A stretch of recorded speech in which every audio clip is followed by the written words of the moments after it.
Hi friends, ಎಲ್ಲರಿಗೂ ನಮಸ್ಕಾರ. ಬನ್ನಿ ಫ್ರೆಂಡ್ಸ್, ಗೌರಿಶಂಕರ ಸೀರಿಯಲಿನ ಇವತ್ತಿನ ಸಂಚಿಕೆಯಲ್ಲಿ ಏನಾಗ್ತಿದೆ ಅಂತ ನೋಡ್ಕೊಬರೋಣ. ಅದಕ್ಕೂ ಮುಂಚೆ ಯಾರೆಲ್ಲ ನನ್ನ ವಿಡಿಯೋ ನೋಡ್ತಾ ಇದ್ದೀರಾ ಅವರೆಲ್ಲ ಪುಟ್ಟದೊಂದು ಲೈಕ್ ಮಾಡಿ, ಹಾಗೆ ಫಾಲೋ ಮಾಡೋದನ್ನ ಮರಿಬೇಡಿ. ಬನ್ನಿ ಸ್ಟಾರ್ಟ್ ಮಾಡೋಣ. ಈಗ ಫ್ರೆಂಡ್ಸ್, ಇಲ್ಲಿ ಶಂಕರ ಹೇಳ್ತಾ ಇರ್ತಾನೆ, ಕೋಳಿ ಮತ್ತೆ ಚುರುಮುರಿಗೆ ಹೇಳ್ತಾ ಇರ್ತಾನೆ, ನಾವೇನಾದ್ರೂ ಇವನನ್ನ ಸಾಕ್ಷಿ ಹೇಳಕ್ಕೆ ಕರ್ಕೊಂಡು ಹೋದ್ರೆ ಆ ರುದ್ರ ಮತ್ತೆ ಶಿವರುದ್ರಪ್ಪ ಇವರು ಇಬ್ರು ಸೇರ್ಕೊಂಡು ಏನಾದ್ರೂ ಮಾಡ್ಬೋದು. ಸುಮ್ಮನೆ ಹೋಗೋ ಕಾಳಿನ ನಾವು ಮೈ ಮೇಲೆ ಎಳ್ಕೊಳ್ಳೋದು ಬೇಡ, ಅದಕ್ಕೆ ನೀವಿಬ್ರು DC ಆಫೀಸ್ಗೆ ಇವನನ್ನ ಮೊದಲು ಕರ್ಕೊಂಡು ಹೋಗಿ ಅಂತ ಹೇಳ್ತಾ ಇರ್ತಾನೆ. ಗೌರಿ ಕಮಿಟಿ ಅವರು ಅಲ್ಲೇ ಇರ್ತಾರೆ, ಅವನೇ ಇವನನ್ನ ವಿಚಾರಿಸ್ಕೋತಾರೆ ಅಂತ ಹೇಳ್ಬಿಟ್ಟು ಮತ್ತೆ ಹೇಳ್ತಾ ಇರ್ತಾನೆ, ರುದ್ರ ಆಗ್ಲಿ ಶಿವರುದ್ರಪ್ಪ ಆಗ್ಲಿ ಇಬ್ರು ಏನಾದ್ರೂ ನನ್ನ ತಂಟೆಗೆ ಬಂದ್ರೆ ನಾನು ನೋಡ್ಕೋತೀನಿ, ನೀವಿಬ್ರು ಹೋಗಿ ಅಂತ ಹೇಳ್ತಾ ಇರ್ತಾನೆ.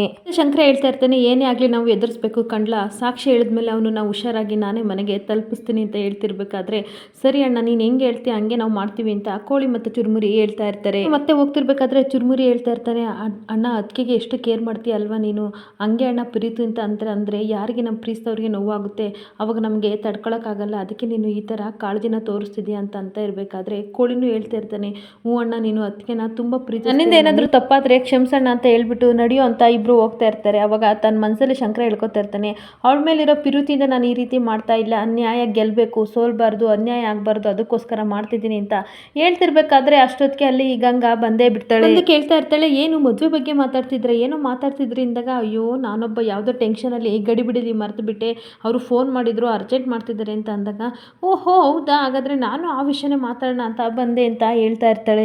ಶಂಕರ ಹೇಳ್ತಾ ಇರ್ತಾನೆ, ಹುಡುಗನ ಕಡೆ ಮತ್ತೆ ಅವ್ರ ಮನೆಯವ್ರ ಕಡೆ ಎಲ್ಲ ಜೊತೆ ನಾನು ಮಾತಾಡಿದ್ದೀನಿ, ಹಾಗೆ ಎಲ್ಲದೂ ಆಗಿದೆ, ನಿಮ್ಮಿಬ್ಬರು ಜಾತಕನ ನಾನು ಪುರೋಹಿತರಿಗೆ ಕೊಟ್ಟು ಹೋಗೋಣ ಅಂತ ಬಂದಿದ್ದೆ ಅಂತ ಹೇಳ್ತಾ ಇರಬೇಕಾದ್ರೆ, ಮದ್ವೆನೇ ಆಗ್ತಿದೆಯಂತೆ, ಯಾವಾಗಾದ್ರೆ ಏನು ಬಿಡಿ ಶಂಕರ ಅವರೇ ಅಂತ ಹೇಳ್ತಾ ಇರ್ತಾಳೆ. ಮತ್ತೆ ಕೇಳ್ತಾ ಇರ್ತಾನೆ, ಏನು ಗೊತ್ತಾ ಹುಡುಗ ನಿನ್ನ ಜೊತೆ ಮಾತಾಡಬೇಕು ಅಂತ ಹೇಳ್ತಿದ್ದ ಗಂಗಾ, ಫೋನ್ ನಂಬರ್ ಕೊಡ್ಲಾ ಅಂದಾಗ, ಅಯ್ಯೋ ನನ್ನ ಪರ್ಮಿಷನ್ ಯಾಕೆ ಕೇಳ್ತಾ ಇದ್ದೀರಾ, ಧಾರಾಳವಾಗಿ ಕೊಡಿ, ಇದೇ ಅಲ್ಲ ಏನೇ ವಿಷಯ ಇದ್ರೂ ಸಹ ನಿಮ್ಮ ಡಿಸಿಷನ್ನೇ ನಂದು ಫೈನಲ್ ಅಂತ ಹೇಳ್ತಾ ಇರಬೇಕಾದ್ರೆ, ಸರಿ ಅಂತ ಶಂಕರ ಸುಮ್ಮನಾಗ್ಬಿಡ್ತಾನೆ. ಆಗ ಮತ್ತೆ ಈ ಕಡೆ ಶಂಕರ ಹೇಳ್ತಾ ಇರ್ತಾನೆ, ಸರಿ ನಿನ್ನ ಫೋನ್ ನಂಬರ ಕೊಡ್ತೀನಿ ಅಂದಾಗ, ಸರಿ ಅವ್ರ ನಂಬರ ನನಗೆ ಫಾರ್ವರ್ಡ್ ಮಾಡಿ, ಯಾಕೆ ಅಂತಂದರೆ ಕಾಲ್ ಮಾಡಿದಾಗ ಯಾರು ಅಂತ ಗೊತ್ತಾಗಲ್ವಲ್ಲ ಅದಕ್ಕೆ ಅಂದಾಗ, ಸರಿ ಆಯಿತು ನಾನು ಕೊಡ್ತೀನಿ, ಹಾಗೆ ಸ್ವಲ್ಪ ಹೊಸಿ ಕೆಲಸ ಇದೆ ಅದನ್ನು ಮುಗಿಸ್ಕೊ ಬರ್ತೀನಿ ಅಂತ ಶಂಕರ ಹೋಗ್ತಾ ಇರ್ತಾನೆ. ಆದರೆ ಈ ಕಡೆ ತುಂಬ ಕೋಪ ಮಾಡಿಕೊಂಡು ಗಂಗಾ ನಿಂತ್ಕೋತಾಳೆ. ಈ ಕಡೆ DC ಆಫೀಸಲ್ಲಿ ಕಮ್ಯುನಿಟಿಗೆ ಅಂತ ಎಲ್ಲರೂ ಸಹ ಬಂದಿರ್ತಾರೆ. ಅವಾಗ ಗೌರಿ ಬಂದ್ಬಿಟ್ಟು ಐ ಆಮ್ ಗೌರಿ ಅಂತ ಹೇಳ್ತಾ ಇರಬೇಕಾದ್ರೆ, ಅವಳು ಶೇಖಂಡ್ ಮಾಡೋಕ್ಕೆ ಅಂತ ಕೈ ಕೊಡ್ತಾ ಇದ್ರೆ ಎಲ್ಲರೂ ಸಹ ಕೈ ಮುಗಿದು ಲಕ್ಷ್ಮೀ ಶ್ರೀನಿವಾಸ್ ಅಂತ ಹೇಳ್ತಾ ಇರ್ತಾರೆ. ನಾವು ಹೈಯರ್ ಆಫೀಸಿಂದ ಬಂದಿದ್ದೀವಿ, ಎನ್ಕ್ವೈರಿಗೆ ಪ್ಲೀಸ್ ಇಡೋಣ ಅಂತ ಗೌರಿಗೆ ಹೇಳಿ ಕೂರಿಸ್ತಾ ಇರ್ತಾರೆ. ಮತ್ತೆ DCP ಹೇಳ್ತಾ ಇರ್ತಾರೆ, ಎಲ್ಲರೂ ಕರ್ಕೊಂಡು ಹೊರಗಡೆ ಹೋಗಿ ಅಂತ ಕಮಿಟಿ ಅವರು ಹೇಳ್ತಿರ್ಬೇಕಾದ್ರೆ ಅವರು ಹೊರಗಡೆ ಹೋಗ್ತಾ ಇರ್ತಾರೆ. ಮತ್ತೆ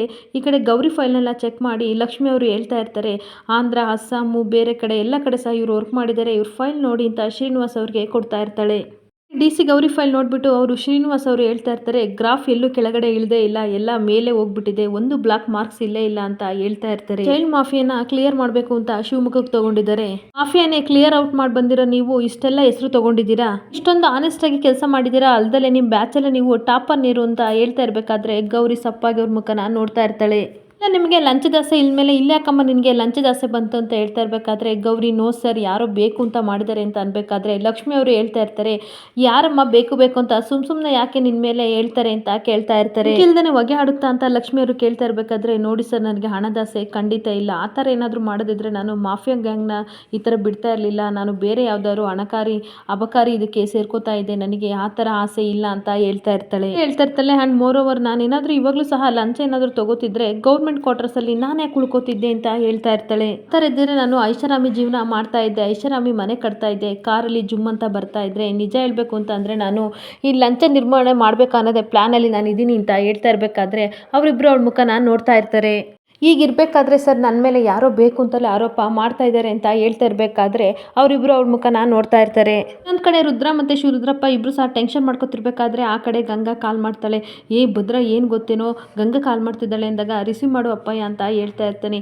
ಹೇಳಿ ಅಂತ ಅನ್ಬೇಕಾದ್ರೆ ಸರಿಯಾಗಿ ಕೇಳಿಸ್ಕೊಳ್ಳಿ, ಸಾಕ್ಷಿ ಹೇಳೋ ವ್ಯಕ್ತಿ ಈಗ ಶಿವನ ಹತ್ರ ಇಲ್ಲ, ಶಂಕರನ ಹತ್ರ ಇಲ್ಲ ಅಂದಾಗ ಇನ್ಯಾರ ಹತ್ರ ಇದ್ದಾನೆ ಅಂತ ಅನ್ಬೇಕಾದ್ರೆ ಕೋಳಿ ಚುರುಮುರಿ ಹತ್ರ ಹೋಗ್ತಾ ಇದ್ದಾನೆ ಅಂತ ಹೇಳ್ತಾ ಇರ್ತಾಳೆ. ಎಲ್ಲ ಪ್ಲಾನ್ ಮಾಡ್ಕೊಂಡು ಹೋಗ್ತಾ ಇದ್ದಾರೆ, ಆದ್ರೆ ಅಲ್ಲಿ ಹೋಗಿ ಅವರು ಯಾವುದೇ ಕಾರಣಕ್ಕೂ ಸಹ ಸಾಕ್ಷಿ ಹೇಳ್ಬಾರ್ದು ಅಂತ ಕೋಪ ಮಾಡ್ಕೊಂಡು ಹೇಳ್ತಾ ಇರ್ತಾಳೆ. ಅದನ್ನ ಬೇಗ ಮುಗಿಸಿ ಅಂತ ಹೇಳ್ತಾ ಇರ್ಬೇಕಾದ್ರೆ ಈ ಕಡೆ ರುದ್ರಪ್ಪ ಹೇಳ್ತಾ ಇರ್ತಾನೆ, ಗಂಗವ್ವ ನೀನ್ ಇಷ್ಟ ಹೇಳ್ದಲ್ಲ ಬಿಟ್ಬಿಡು ಆಯ್ತಾ, ಅವ್ನ ಕತೆನ ನಾವು ನೋಡ್ಕೋತೀವಿ ಅಂತ ಇಬ್ರು ನಗಾಡ್ತಾ ಇರ್ತಾರೆ. ರುದ್ರ ಹೇಳ್ತಾ ಇರ್ತಾನೆ, ನೋಡಿ ಗಂಗವ್ವ ನೀವು ನಮ್ಮ ಜೊತೆ ಸೇರಿರೋದು ನನಗೆ ಶಾನೆ ಖುಷಿ ಆಗ್ತಿದೆ ಅಂತ ಅನ್ಬೇಕಾದ್ರೆ ಇವಾಗ ಖುಷಿ ಪಡೋ ವಿಷಯ ಅಲ್ಲ, ಇಬ್ರಿಗೂ ಬೇಕಾಗಿರೋದು ಒಂದೇ ಆ ಗೌರಿ ನಿರ್ಣಯ ಅಂತ ಹೇಳ್ತಾ ಇರ್ಬೇಕಾದ್ರೆ ಮತ್ತೆ ರುದ್ರ ಹೇಳ್ತಾ ಇರ್ತಾನೆ, ಬಿಡಿ ಅವ್ನ ಕತೆನ ಮುಗಿಸ್ತೀನಿ, ಶ್ರೀರಾಮನ ಗೋವಿಂದ ಗೋವಿಂದ ಅಂತಿರ್ಬೇಕಾದ್ರೆ ಮಾತಾಡ್ಬಿಡಿ ಆಯ್ತಾ, ಮೊದಲು ಅವ್ನ ಕತೆ ಮುಗಿಸಿ ಕಾಲ್ ಮಾಡಿ ಅಂತ ಕೋಪ ಮಾಡ್ಕೊಂಡಿರ್ತಾಳೆ. ಜೊತೆಗೆ ಇಲ್ಲಿ ಭೈರದೇವಿ ಯಾರ ಜೊತೆ ಮಾತಾಡ್ತಿದ್ದೆ ಗಂಗಾ ಅಂತ ಕೇಳ್ತಿರ್ಬೇಕಾದ್ರೆ ಗಂಗಾ ಶಾಕ್ ಆಗ್ಬಿಡ್ತಾಳೆ. ಮತ್ತೆ ಮಾತೇನ ಚೇಂಜ್ ಮಾಡ್ತಿರ್ತಾಳೆ. ಏನು ಗೊತ್ತಾಗುತ್ತೆ, ಇವಾಗ ಕಮಿಟಿಯವರು ಬಂದಿದ್ದಾರಂತೆ, ಅದಕ್ಕೋಸ್ಕರ ಅಲ್ಲಿ ಏನು ನಡೀತಿದೆ ಅಂತ ನಾನೊಬ್ರು ಸ್ಟಾಫ್ಗೆ ಕಾಲ್ ಮಾಡಿ ವಿಚಾರಿಸಿದ್ದೆ ಅಂತ ಅಂದಾಗ, ಒಳ್ಳೆ ಕೆಲಸ ಮಾಡ್ತೆ ಬಿಡು, ವಿಚಾರಿಸು ಅಂತ ಈ ಕಡೆ ಭೈರದೇವಿ ಹೇಳ್ತಾ ಇರ್ತಾಳೆ. ಮತ್ತೆ ಭೈರದೇವಿ ಅವರು ಕೇಳ್ತಾ ಇರ್ತಾರೆ, ಅಲ್ಲಿ ಏನಾಗ್ತಿದೆ, ಏನಾದರೂ ವಿಷಯ ಗೊತ್ತಾಯ್ತಾ ಅಂದಾಗ ಕಮಿಟಿಯವರು ಮತ್ತೆ ಗೌರಿ ಒಳಗಡೆ ಸೇರ್ಕೊಂಡಿದ್ದಾರಂತೆ, ಇನ್ನೂ ಏನು ವಿಷಯ ಗೊತ್ತಿಲ್ಲ, ಆಮೇಲೆ ಕಾಲ್ ಮಾಡ್ತೀವಿ ಅಂತ ಅಲ್ಲಿರೋ ಸ್ಟಾಫ್ ಹೇಳಿದ್ರು ಅತ್ತೆವ ಅನ್ಬೇಕಾದ್ರೆ ತುಂಬ ಟೆನ್ಷನ್ ಆಗ್ತಿದೆ ಅಂತ ಮತ್ತೆ ಹೇಳ್ತಾ ಇರ್ತಾಳೆ. ನೀನು ಯಾಕವ ಟೆನ್ಷನ್ ಮಾಡ್ಕೋತೀಯಾ, ಏನೂ ಆಗಲ್ಲ, ಎಲ್ಲ ಒಳ್ಳೇದೇ ಆಗುತ್ತೆ ಬಿಡು ಅಂತ ಭೈರದೇವಿ ಸಮಾಧಾನ ಮಾಡ್ತಾ ಇರ್ತಾಳೆ. ಭೈರದೇವಿ ಹೋದ್ಮೇಲೆ ಗಂಗೆ ಹೇಳ್ಕೊತಾ ಇರ್ತಾಳೆ, ಅಪ್ಪ ಸದ್ಯ ನನ್ನ ಪ್ಲ್ಯಾನ್ ಏನು ಅಂತ ನಮ್ಮ ಅತ್ತೆಗೆ ಗೊತ್ತಾಗಲಿಲ್ಲ, ನನ್ನ ಅನುಮಾನ ಏನು ಅವರು ಪಡಲಿಲ್ಲ ಅಂತ ಖುಷಿ ಪಡ್ತಾ ಇರ್ತಾಳೆ. ಆದಷ್ಟು ಬೇಗ ಈ ಗೌರಿ DC ಆಗಿರೋಳು, ಅವಳ ಅಧಿಕಾರ ಕೆಳಗಿಳಿಬೇಕು, ಅಲ್ಲಿ ಕಿತ್ತರು ಹಾವಿನ ಥರ ಹಾಕ್ತಾಳೆ, ಅದನ್ನು ನಾನು ಕಣ್ಣಾರೆ ನೋಡಬೇಕು ಅಂತ ಹೇಳ್ಕೊತಾ ಇರ್ತಾಳೆ. ಆಮೇಲೆ ನಾನು ಏನು ಬೇಕಾದರೂ ಮಾಡ್ಕೋಬೋದು ಅವಳನ್ನ ಅಂತ ಹೇಳ್ಕೊಂಡು ಹಾಗೆ ಸುಮ್ಮನಾಗ್ಬಿಡ್ತಾಳೆ. ಇನ್ನೊಂದು ಕಡೆ ಚುರುಮುರಿ ಮತ್ತು ಕೋಳಿ ಅವರಿಬ್ಬರು ಸಹ ಕಾರಲ್ಲೇ ಸಾಕ್ಷಿಗಾರನ ಕರ್ಕೊಬರ್ತಾರೆ ಅಂತ ಅನ್ಕೋಬಿಟ್ಟು ಈ ಕಡೆ ರುದ್ರ ಮತ್ತು ಶಿವರುದ್ರಪ್ಪ ಇವರು ಸಹ ಕಾರ್ನ ಅಡ್ಡ ಹಾಕೋಬಿಡ್ತಾರೆ. ಈ ಕಡೆ DC ಗೌರಿ ತುಂಬ ಟೆನ್ಷನಿಂದ ಒದ್ದಾಡ್ತಿರ್ಬೇಕಾದ್ರೆ ಅಲ್ಲಿ ಲಕ್ಷ್ಮಿ ಮತ್ತು ಶ್ರೀನಿವಾಸ್ ಕಮಿಟಿ ಅವರು ಹೇಳ್ತಾ ಇರ್ತಾರೆ, ಅಲ್ಲ ಸರ್ ಸಾಕ್ಷಿ ಹೇಳಿಸ್ತೀನಿ ಅಂತ ಅಂದವರು ಇನ್ನೂ ಹೇಳಿಸ್ತಿಲ್ಲ ಅಂತ ಹೇಳ್ತಾ ಇರಬೇಕಾದ್ರೆ, ಅಲ್ಲಮ್ಮ ಸಾಕ್ಷಿದಾರರು ಹೇಳಕ್ಕೆ ಬರ್ತಾರೆ ಅಂತ ಹೇಳ್ದೆ ಇನ್ನೂ ಬಂದಿಲ್ಲ ಅಂತ ಕೇಳ್ತಾ ಇರ್ತಾರೆ. ಗೌರಿ ಶಾಕಾಗಿ ಅವ್ರ ಮುಖನ ನೋಡ್ತಾ ಇರ್ತಾಳೆ.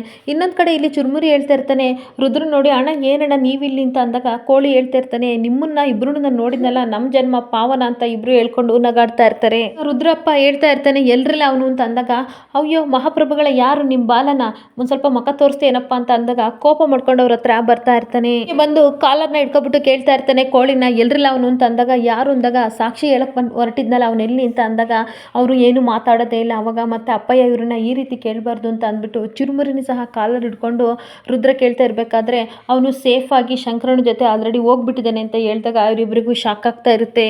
ನಿಜ ಹೇಳ ಅಂತ ರುದ್ರ ಕೇಳ್ತಾ ಇರಬೇಕಾದ್ರೆ, ನಾನು ನಿಜನೇ ಹೇಳ್ತಾ ಇರೋದು, ಶಂಕರನ ಜೊತೆ ಅವನು ಸೇಫ್ಟಿಯಾಗಿ ಹೋಗಿದ್ದಾನೆ ಅಂತ ಅಂದಾಗ ಕೋಪ ಮಾಡ್ಕೊಂಡು ಈ ಕಡೆ ಶಿವರುದ್ರಪ್ಪ ಹೇಳ್ತಾ ಇರ್ತಾನೆ, ಇವಾಗ ನಿನ್ನನ್ನು ವಿಚಾರಿಸ್ಕೊಳ್ಳಲ್ಲ, ಆಮೇಲೆ ಬಂದು ವಿಚಾರಿಸ್ಕೊತೀನಿ ನಡಿಲ ರುದ್ರ ಅಂತ ಕೋಪ ಮಾಡ್ಕೊಂಡು ಗಾಡಿ ತಗೊಂಡು ಹೋಗೇ ಬಿಡ್ತಾನೆ. ಈ ಕಡೆ ಕಮಿಟಿಗೆ ಬಂದಿರೋರು ಹೇಳ್ತಾ ಇರ್ತಾರೆ, ಶ್ರೀನಿವಾಸ್ ಅವರು ಹೇಳ್ತಾ ಇರ್ತಾರೆ, ನೋಡಿ ಎನ್ಕ್ವೈರಿಗೆ ಅಂತ ಒಂದು ಟೈಮಿಂಗ್ಸ್ ಇರುತ್ತೆ, ಅದನ್ನು ಮೀರಿದ್ರೆ ನಾವೇನು ಮಾಡೋಕ್ಕಾಗಲ್ಲ, ಅಷ್ಟರೊಳಗೆ ನಿಮ್ಮ ಸಾಕ್ಷಿದಾರರು ಬಂದು ಸಾಕ್ಷಿ ಹೇಳಬೇಕು, ಇಲ್ಲ ಅಂತ ಅಂದರೆ ನಿಮ್ಮೆಲ್ಲ ಆಕ್ಷನ್ ತಗೋಬೇಕಾಗುತ್ತೆ ಅಂತ ಹೇಳ್ತಾ ಇರಬೇಕಾದ್ರೆ ಶಾಕ್ ಆಗಿ DC ಗೌರಿ ಅವ್ರನ್ನ ನೋಡ್ತಾ ಇರ್ತಾಳೆ. ಮತ್ತೆ ಹೇಳ್ತಾ ಇರ್ತಾಳೆ, ಸರ್ ನನ್ನ ಮೊಬೈಲಲ್ಲಿ ಸಾಕ್ಷಿ ಇದೆ, ಅವ್ರು ಮಾತಾಡಿರೋದು, ಅದನ್ನು ತೋರಿಸ್ಲಾ ಅಂದಾಗ ನಿಮ್ಮ ಫೋನಲ್ಲಿ ಏನೇ ಇರ್ಬೋದು ಅದಕ್ಕೆ ಯಾವುದು ವ್ಯಾಲ್ಯೂ ಇರಲ್ಲ ಅಂತ ಅಂದಾಗ ಮತ್ತೆ ಶಾಕಾಗಿ ಅವ್ರ ಮುಖನ ನೋಡ್ತಾ ಇರ್ತಾಳೆ. ಮತ್ತೆ ಲಕ್ಷ್ಮಿ ಅವರು ಹೇಳ್ತಾ ಇರ್ತಾರೆ, ನೀವೇ ಬೆದರಿಸಿ ಆ ವಿಡಿಯೋನ ಮಾಡಿರ್ಬೋದು ಅಲ್ವಾ ಅಂದಾಗ, ಇಲ್ಲಮ್ಮ ಅವರೇ ಒಪ್ಕೊಂಡಿದ್ದಾರೆ ಮ್ಯಾಮ್, ನಾನು ಆ ಥರ ಏನೂ ಮಾಡಿಲ್ಲ, ಇಲ್ಲೇ ಬರ್ತಾ ಇದ್ರು, ಏನೋ ಸಮಸ್ಯೆ ಆಗಿರ್ಬೋದು ಅಂತ ಹೇಳ್ತಾ ಇರಬೇಕಾದ್ರೆ ನೀವು ಹೇಳ್ದಂಗೆಲ್ಲ ನಾವು ಕೇಳೋಕ್ಕಾಗಲ್ಲ ಅಂತ ಹೇಳ್ತಾ ಇರ್ತಾರೆ. ನೋಡಿ ಮೇಡಮ್, ಸಾಕ್ಷಿದಾರರೇ ಬಂದು ಕಮಿಟಿ ಮುಂದೆ ಸಾಕ್ಷಿ ಹೇಳಬೇಕು, ನಿಮಗೆ ಇನ್ನು 5 ಮಿನಿಟ್ಸ್ ಕೊಡ್ತೀನಿ ಲಾಸ್ಟ್ ಅಷ್ಟೇ ಅಂತ ಹೇಳ್ತಾ ಇರಬೇಕಾದ್ರೆ ತುಂಬ ಶಾಕಾಗಿ ಅವರಿಬ್ರು ನಾನು ನೋಡ್ತಾ ಇರ್ತಾಳೆ. ಇನ್ನೊಂದು ಕಡೆ DC ಆಫೀಸ್ ಮುಂದೆ ರುದ್ರ ಮತ್ತು ಶಿವರುದ್ರಪ್ಪ ಅವರು ಬರ್ತಾ ಇರ್ತಾರೆ. ಈ ಕಡೆ ಸಾಕ್ಷಿನ ಕರ್ಕೊಂಡು ಈ ಕಡೆ ಶಂಕರನು ಸಹ ಬಂದಾಗ ಎದುರು ಬದ್ರು ಕಾರ್ ನಿಂತ್ಕೊಂಡಾಗ ಶಂಕರ ಇಳಿದು ಬರ್ತಾ ಇರ್ತಾನೆ. ಈ ಕಡೆ ಶಿವರುದ್ರಪ್ಪನು ಬಂದು ಇಬ್ರು ಕೋಪ ಮಾಡ್ಕೊಂಡು ಮುಖ ನೋಡ್ತಾ ಇರಬೇಕಾದ್ರೆ, ಇಲ್ಲ ರುದ್ರ ಇವನೇನು ಮಾಡ್ತಾನೆ ನಾನು ನೋಡ್ತೀನಿ, ಸಾಕ್ಷಿನ ಹೇಳ್ಕೊಳ್ಳ ಅಂತ ಅನ್ಬೇಕಾದ್ರೆ ರುದ್ರ ಹೋಗಿ ಅಲ್ಲಿ ಯಾರೋ ಒಬ್ಬ ವ್ಯಕ್ತಿನ ಸಾಕ್ಷಿ ಅಂತ ಅನ್ಕೊಂಡು ಅವನನ್ನ ಹೇಳ್ಕೊಂಡು ಬರ್ತಾ ಇರ್ತಾನೆ. ಆದರೆ ನಿಜವಾಗ್ಲೂ ಸಾಕ್ಷಿ ಹೇಳ್ಬೇಕಾದ್ರೂ ಅವನಿಗೆ ಹೆಣ್ಣಿನ ವೇಷ ಹಾಕೊಂಡು ಹಾಗೆ ಬುರ್ಕ ಹಾಕೊಂಡು ಈ ಕಡೆ ಶಂಕರ ರೆಡಿ ಮಾಡಿರ್ತಾನೆ. ಅವನು ಈ ಕಡೆ ಬಂದ್ಬಿಟ್ಟು ಶಿವರುದ್ರಪ್ಪ ಮತ್ತು ರುದ್ರ ನಿಂತಿರ್ಬೇಕಾದ್ರೆ ಅಡ್ಡಿಕ್ಕೆ ಹೊಡಿತಾನೆ. ಆದರೆ ಈ ರುದ್ರ ಹೆಣ್ಣು ಹುಡುಗಿ ಯಾರೋ ಇರ್ಬೋದು ಅಂತ ಜಲ್ಸಿಸ್ಕೊಂಡು ಅವಳ ಮುಖನ ನೋಡ್ತಾ ಇರ್ತಾನೆ. ಆಗ ಹುಡುಗಿನ ಹಾಗೆ ನೋಡ್ತಾ ಇರಬೇಕಾದ್ರೆ, ಏ ರುದ್ರ ಏನು ಮಾಡ್ತಿದ್ಯಾ ಅಂತ ಶಿವರುದ್ರಪ್ಪ ಹೇಳ್ತಾ ಇರಬೇಕಾದ್ರೆ, ನೋಡ್ಕೊಂಡೋಗಿ ಹುಷಾರಾಗಿ ಹೋಗಿ ಅಂದ್ಬಿಟ್ಟು ಸಾಕ್ಷಿನ ಕಳಿಸೇ ಬಿಡ್ತಾನೆ. ಯಾರೋ ಒಬ್ಬ ವ್ಯಕ್ತಿನ ಕರ್ಕೊಂಡು ಹೋಗ್ತಾ ಇರಬೇಕಾದ್ರೆ ಈ ಕಡೆ ಶಂಕರ ವಿಶಾಲ್ ನೋಡಿದು ನೋಡ್ತಾ ಇರ್ತಾನೆ. ಏ ದಡ್ಡನ ಮಕ್ಕಳ, ಆತ್ರಗೆಟ್ಟವನಿಗೆ ಬುದ್ಧಿ ಕಮ್ಮಿ ಅಂತ ಹೇಳ್ತಾರಲ್ಲ, ನಿಮ್ಮನ್ನ ನೋಡೇ ಬರ್ದಿರ್ಬೋದು ಅಂತ ಹೇಳ್ತಾ ಇರ್ತಾನೆ. ಮತ್ತೆ ಶಂಕರ ಹೇಳ್ತಾ ಇರ್ತಾನೆ, ಅಲ್ಲ ಹೇಳ್ಕೊಂಡು ಹೋಗ್ತಾ ಇದ್ರಲ್ಲ ದಡ್ಡನ ಮಕ್ಕಳ, ಮಂಕಿ ಕ್ಯಾಪ್ ತೆಗೆದು ಯಾರು ಎತ್ತ ಅಂತ ನೋಡೋ ಬುದ್ಧಿ ಇಲ್ವಾ ಅಂತ ಅಂದಾಗ ಆ ಕಡೆ ಭದ್ರ ಇದ್ದವನು ತೆಗೆದು ನೋಡಿದ ತಕ್ಷಣ ಅದು ಬೇರೆ ವ್ಯಕ್ತಿ ಆಗಿರುತ್ತೆ. ಆಗ ಅವನನ್ನು ನೋಡಿ ಶಾಕ್ ಆಗಿ ಇವರಿಬ್ರು ಹಾಗೆ ನಿಂತ್ಕೊಬಿಡ್ತಾರೆ. ಇನ್ನೊಂದು ಕಡೆ ಹೆಣ್ಣಿನ ವೇಷದಲ್ಲಿ ಬಂದಿರೋ ಸಾಕ್ಷಿಗಾರ ಕಮಿಟಿ ಹತ್ರ ಬಂದೇ ಬಿಡ್ತಾನೆ. ಒಳಗಡೆ ಸಾಕ್ಷಿ ಹೇಳಕ್ಕೆ ಅಂತ ಬಂದವನು ನಮಸ್ಕಾರ ಅಂತ ಅಂದಾಗ ಕಮಿಟಿಯವರು ಹೇಳ್ತಾ ಇರ್ತಾರೆ, ಯಾರೇ ನೀವು, ಯಾರನ್ನ ಒಳಗಡೆ ಬಿಟ್ಟಿದ್ದು ಅಂತ ಸೆಕ್ಯೂರಿಟಿಯರ್ನ ಕರೀತಾ ಇರ್ತಾರೆ. ಇನ್ನೊಂದು ಕಡೆ Shankar, my dear son and father, what I'm actually time ಸೈ, ಇದೇ ಸಲ ಸಹ ನಿಮ್ಮಂಥ ಬುದ್ಧಿವಂತರನ್ನ ನಾವು ಯಾಮರ್ಸಕ್ಕೆ ಏನು ಹೀರೋಗಳೇ ಬೇಕಾಗಿಲ್ಲ ಆಯ್ತಾ, ಸ್ವಲ್ಪ ನಾವು ಬುದ್ಧಿ ಉಪಯೋಗಿಸಿದ್ರೆ ಅಷ್ಟೇ ಸಾಕು ಅಂತ ಹೇಳ್ತಾ ಇರ್ತಾನೆ. ಕ್ರಿಮಿಕೀಟಗಳನ್ನ ನಾಶ ಮಾಡೋಕ್ಕೆ ಸ್ವಲ್ಪ ಬುದ್ಧಿ ಉಪಯೋಗಿಸಿದ್ರೆ ಸಾಕು ಅಂತ ಹೇಳ್ತಾ ಇರಬೇಕಾದ್ರೆ ಶಿವರುದ್ರಪ್ಪ ಕೋಪ ಮಾಡ್ಕೊಂಡು, ಏ ಶಂಕರ ನನಗೆ BP ರೈಸ್ ಮಾಡಬೇಡ ಆಯ್ತಾ, ಅವ್ನು ಎಲ್ಲಿದ್ದಾನೆ ಅಂತ ನಿಜ ಹೇಳು ಅಂತ ಕೇಳ್ತಾ ಇರ್ತಾನೆ. ರುದ್ರ ಎಲ್ಲವನೇ ಅಂತ ಅನ್ಬೇಕಾದ್ರೆ, ಅಯ್ಯೋ ಪೆದ್ದನ ಮಗನೇ, ಈಗಷ್ಟೇ ಬುರ್ಕ ಹಾಕೊಂಡು ಒಬ್ರು ಒಳಗೆ ಹೋದ್ರಲ್ಲ, ಅವರು ಹೆಂಗ್ಸ ಗಂಡ್ಸ ಅಂತ ತಿಳ್ಕೊಳ್ದಲ್ಲೇ ಡ್ಯೂಯೇಟ್ ಆಡ್ತಿದ್ರಲ್ಲ ಅವರೇ ಕಂಡ್ಲ, ಆಲ್ರೆಡಿ ಅವರು ಕಮಿಟಿ ಹತ್ರ ಹೋಗಿದ್ದಾರೆ ಸಾಕ್ಷಿ ಹೇಳಕ್ಕೆ ಅಂತ ಹೇಳಿದಾಗ ಶಾಕ್ ಆಗಿ ಇವರಿಬ್ರು ಶಂಕರನ್ ಮುಖನ ನೋಡ್ತಾ ಇರ್ತಾರೆ. ಈ ಕಡೆ ಬುರ್ಕ ಆಗಿದ್ದನ್ನೆಲ್ಲನೂ ತೆಗ್ದ್ಬಿಟ್ಟು ಆ ವ್ಯಕ್ತಿ ನಿಂತ್ಕೋತಾನೆ. ಅದನ್ನ ನೋಡಿ ಈ ಕಡೆ ಗೌರಿ ತುಂಬಾ ಖುಷಿ ಪಡ್ತಾ ಇರ್ತಾಳೆ. ಕಮಿಟಿ ಅವರು ಶಾಕ್ ಆಗಿ ನೋಡ್ತಾ ಇರ್ತಾರೆ. ಈ ಕಡೆ ಶಂಕರ ಹೇಳ್ತಾ ಇರ್ತಾನೆ, ನಿಮಗೆ ಮೀಟರ್ ಇದ್ರೆ ಹಾಗೆ ಬಾಡಿಲಿ ಎಲೆಕ್ಟ್ರಿಸಿಟಿ ಇದ್ರೆ ಹೋಗಿ ತಡಿರಲ್ಲ, ನಾನು ನೋಡ್ತೀನಿ ಅಂತ ಆವಾಜ್ ಆಗ್ತಾ ಇರ್ತಾನೆ. ಬುರ್ಕ ತೆಗೆದು ಕ್ಷಮಿಸಿ ಮೇಡಮ್, ಬರೋ ಸ್ವಲ್ಪ ತಡ ಆಯ್ತು ಅಂತ ಹೇಳಿದಾಗ ಗೌರಿ ಖುಷಿ ಆಗ್ತಿರುತ್ತೆ. ಸರಿ ಸರಿ ನಿಜ ಹೇಳಿ, ಇವ್ರು ಏನಾದ್ರು ಲಂಚ ತಗೋತಿದ್ರ ಅಂತ ಕೇಳ್ತಿರ್ಬೇಕಾದ್ರೆ, ಇಲ್ಲ ಮೇಡಮ್ ನಾನೇ ಸುಳ್ಳೆಲ್ಲ ಹೇಳಿದ್ದು, ಇವ್ರು ಬಂದ್ಮೇಲೆ ನಮ್ಮೂರಿನಲ್ಲಿ ನೀರಿನ ಸಮಸ್ಯೆ ಲೈಟಿನ ಸಮಸ್ಯೆ ಎಲ್ಲ ಬಗೆಹರಿದಿದೆ, ಇವರು ದೇವ್ರಂತರು ಅಂತ ಹೇಳ್ತಾ ಇರ್ತಾನೆ. ಬಡವರ ಬಂದು ನಮಗಾಗಿ ಇವರು ಪ್ರತಿಯೊಂದು ಕೆಲಸನೂ ಮಾಡ್ಕೊಡ್ತಿದ್ದಾರೆ ಅಂತ ಹೇಳ್ತಾ ಇರ್ಬೇಕಾದ್ರೆ, ಅಲ್ಲ ಈ ತರ ಸುಳ್ಳು ಹೇಳ್ತಾ ಇದ್ದೀರಲ್ಲ, ಇದ್ರ ಪರಿಣಾಮ ನೀವೇ ಎದುರಿಸಬೇಕಾಗುತ್ತೆ ಅಂತ ಹೇಳ್ತಾ ಇರ್ಬೇಕಾದ್ರೆ ಆ ಸಾಕ್ಷಿದಾರ ಹೇಳ್ತಾ ಇರ್ತಾನೆ, ಪ್ಲೀಸ್ ಗೊತ್ತಿಲ್ದಲೆ ತಪ್ಪು ಮಾಡಿದೆ, ದಯವಿಟ್ಟು ಕ್ಷಮಿಸಿ, ಏನು ಶಿಕ್ಷೆ ಕೊಡಬೇಡಿ ಅಂತ ರಿಕ್ವೆಸ್ಟ್ ಮಾಡ್ಕೋತಾ ಇರ್ತಾನೆ. ಮತ್ತೆ ಕಮಿಟಿ ಅವ್ರು ಹೇಳ್ತಾ ಇರ್ತಾರೆ, ಅದೆಲ್ಲ ಸರಿ, ನೀವು ಹೆಣ್ಮಕ್ಳು ವೇಷ ಯಾಕೆ ಹಾಕೋ ಬಂದಿದ್ದೀರಾ ಅಂದಾಗ, ನನ್ನ ಕೈಲಿ ಸುಳ್ಳು ಹೇಳಿಸಿದವರು ಅವರು ನನ್ನನ್ನು ಸಾಯಿಸಕ್ಕೆ ಅಂತ ಬಂದರು, ಯಾರೋ ಒಬ್ಬ ಪುಣ್ಯಾತ್ಮ ರೋಡಲ್ಲಿ ಸಿಕ್ಕಿ ಈ ಬಟ್ಟೆ ಕೊಡಿಸ್ತಾ, ಅದಕ್ಕೆ ನಾನು ಬಂದೆ ಅಂತ ಅಂದಾಗ ಶಾಕ್ ಆಗಿ ಅವರೆಲ್ಲ ಅವ್ನ ಮುಖನ ನೋಡ್ತಾ ಇರ್ತಾರೆ. ಶಂಕರ ಕೋಪ ಮಾಡ್ಕೊಂಡು ಹೇಳ್ತಾ ಇರ್ತಾನೆ, ಜೈಲಲ್ಲಿ ಇದ್ ಬಂದ್ಮೇಲೆ ಬುದ್ಧಿ ಕಲ್ತಿದ್ದೀರಾ ಅಂತ ಅನ್ಕೊಂಡೆ, ಆದ್ರೆ ಹಳೆ ವರ್ಷನ ತೋರಿಸ್ಬಿಟ್ರಿ, ಆದ್ರೆ ಹಳೆ ಶಂಕರ ಆಗಿದ್ರೆ ಇಲ್ಲಿ ನಡೀತಿದ್ದೆ ಬೇರೆ ಕತೆ ಅಂತ ಹೇಳ್ತಾ ಇರ್ತಾನೆ. ಲಾಸ್ಟ್ ವಾರ್ನು ಆಯ್ತಾ, ಇನ್ನೊಕ್ಕಿತ ಏನಾದ್ರು ಗೌರಿ ತಂಟೆಗಾಗ್ಲಿ ನನ್ನ ತಂಟೆಗಾಗ್ಲಿ ಅಥವಾ ಮನೆ ಸಮಸ್ಯೆಗಾಗ್ಲಿ ಅಥವಾ ಊರಿಗೆ ಏನಾದ್ರು ತೊಂದರೆ ಮಾಡಿದ್ರೆ ನಿಮ್ಮನ್ನ ಸುಮ್ಮನೆ ಬಿಡಲ್ಲ ಅಂತ ಹೇಳ್ತಿರ್ಬೇಕಾದ್ರೆ ರುದ್ರ ಕೂಗಾಡ್ತಾ ಇರ್ತಾನೆ. ಅವಾಗ ಶಿವರುದ್ರಪ್ಪ ಸುಮ್ಮನೆ ಇರು ಅಂತ ಹೇಳ್ತಾ ಇರ್ತಾನೆ. ಇನ್ನೊಂದು ಕಡೆ ಕಮಿಟಿ ಅವರು ಸತ್ಯನ ತಿಳಿದ ಮೇಲೆ ಯಾರನ್ನ ಆರೋಪಿಗಳನ್ನ ಬಂಧಿಸಬೇಕು ಅಂತ ಬರೆದ್ಬಿಟ್ಟು ಹಾಗೆ DC ಮೇಡಮ್ ಅವ್ರನ್ನ ಈ ಯುದ್ಧದಲ್ಲಿ ಮುಂದುವರಿಸಬೇಕು ಅಂತ ಹೇಳಿದಾಗ ಅವಳಿಗೆ ತುಂಬಾ ಖುಷಿ ಆಗ್ತಾ ಇರುತ್ತೆ. ಕಮಿಟಿ ಅವರು ಹೇಳ್ತಾ ಇರ್ತಾರೆ, ನೋಡಮ್ಮ ನಿಮ್ಮ ಮೇಲೆ ಈ ತರ ಬಂದಿರೋ ಆಪಾದನೆ ದೂರ ಆಗಿದೆ, ಸಾಕ್ಷಿ ಸರಿಯಾಗಿ ಸಿಕ್ಕಿದೆ, ನೀವು ಹಾಸನದಲ್ಲಿ DC ಆಗಿ ಮುಂದುವರಿಬಹುದು ಅಂತ ಹೇಳಿದಾಗ ಅವಳಿಗೆ ತುಂಬಾ ಖುಷಿ ಆಗ್ತಾ ಇರುತ್ತೆ. ಪ್ರಾಮಾಣಿಕತೆನ ಹೀಗೆ ಮುಂದುವರಿಸ್ಕೊಂಡು ಹೋಗಿ ಆಲ್ ದ ಬೆಸ್ಟ್ ಅಂತ ಹೇಳಿ ಅವರು ಹೊರಡ್ತಾರೆ. ಆದ್ರೆ DC ಗೌರಿಗೆ ಮಾತ್ರ ತುಂಬಾ ಖುಷಿಯಾಗಿ ಹಾಗೆ ನಿಂತ್ಕೊಬಿಡ್ತಾಳೆ. ಈ ಸಂಚಿಕೆಯಲ್ಲಿ ಎಂಡ್ ಆಗ್ತಿದೆ. ಈ ವಿಡಿಯೋ ಇಷ್ಟ ಆದರೆ ಪುಟ್ಟದೊಂದು ಲೈಕ್ ಮಾಡಿ, ಫಾಲೋ ಮಾಡಿ. Thank you.